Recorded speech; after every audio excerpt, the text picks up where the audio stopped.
Hello, and thank you for joining me. This is my first tutorial, so thank you for your patience ahead of time. This cup does start with the tacket method, which I will not go deep into. There is a lot of information out there on that. If you have any questions, please feel free to let me know, and I would be happy to help. I started with a pale pink base and went over it with a little bit of silver just to fill in the gaps on the powder coated tumbler that I used, which does need a little extra tacket to work for this method. I did forget to record myself doing the black glitter, but it is the same as every other step that you'll see with the other colors in this video. I also chose to clear coat it before moving on to the other colors so that my black wouldn't move around and take over the cup.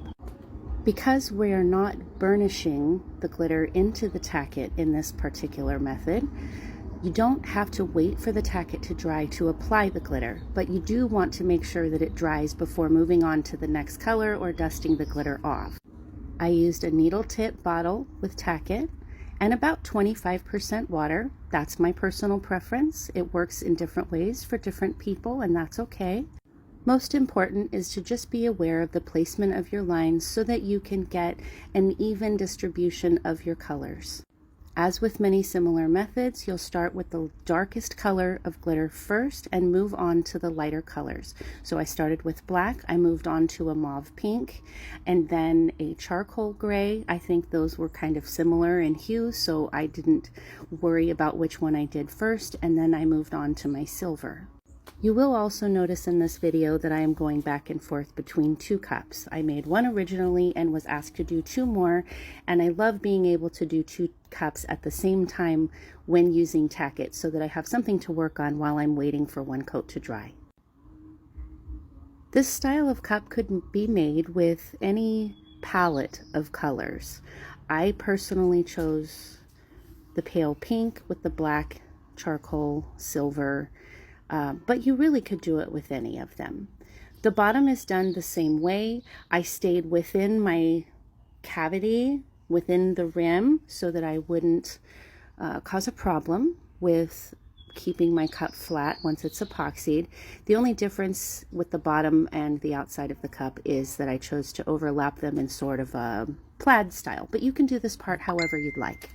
Next, you'll see that I went in with black alcohol ink. I filled in all the spaces on the bottom as well as the exterior rim, and then just started applying the ink directly to the edges, bottom and top, pulling down as I go. I do dab the excess ink off on a paper towel before applying it to the cup so that it doesn't get globby and spread. But when you're applying it directly to the glitter, it does do less of that than it would on a smooth surface. I did not do this step the first time I made this cup, but I really feel that it pulled the whole design together, and I'm so pleased with the result. So you just go through, and in between the spaces where your lines are, you would fill that in and just fade it out from bottom to top or top to bottom, depending on which side you're working on.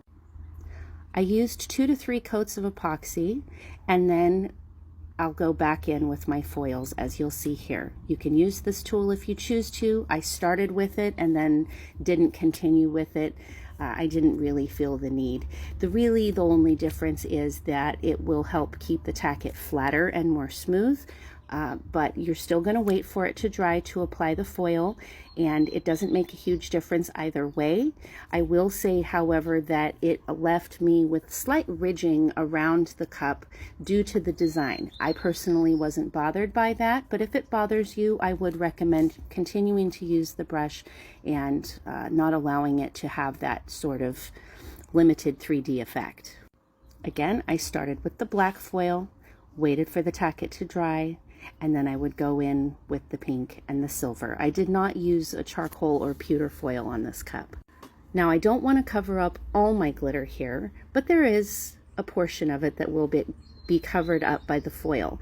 The point is to give it some depth and some variance in texture, and that's something that I really enjoy. So you'll see that I do a lot of that, and I think it worked out very nicely on this cup. I would advise doing each color separately So apply where you want your black foil, apply the tacket there, wait for that to dry, apply the black foil, and then move on to the next color.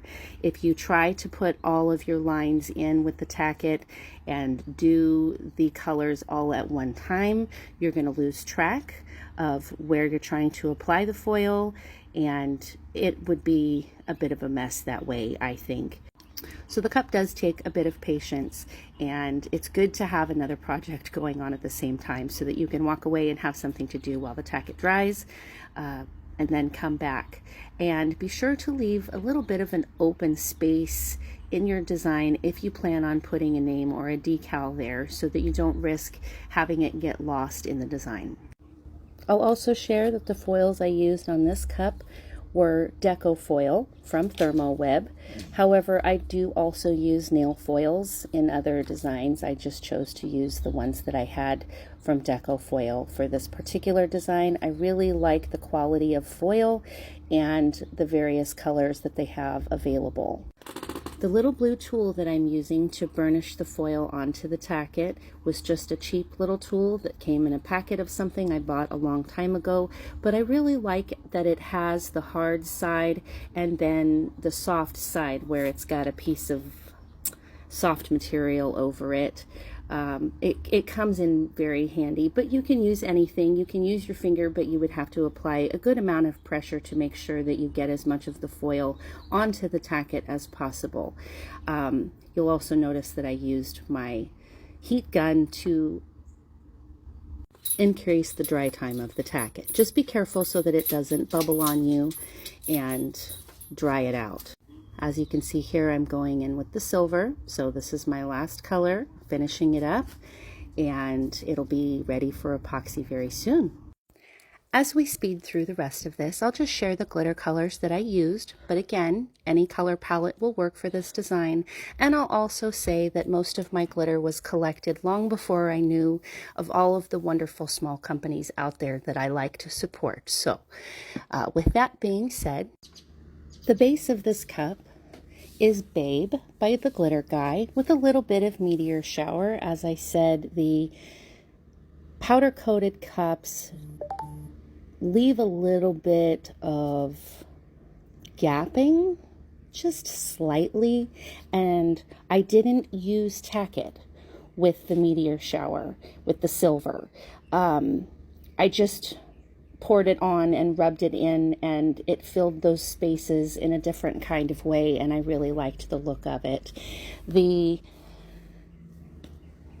striping or lines on the cup were Black Cat from the Glitter Guy, Knight's Vow from the Glitter Guy, Meteor Shower from the Glitter Guy, and Love Good from Glitter Geeks.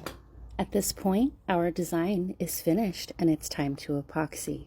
I did use, I believe, 3 coats of epoxy over this. They were thin coats, but I did use 3 so that I could limit the ridging. But again, I wasn't bothered by that because it was part of the design and not due to a bad epoxy job.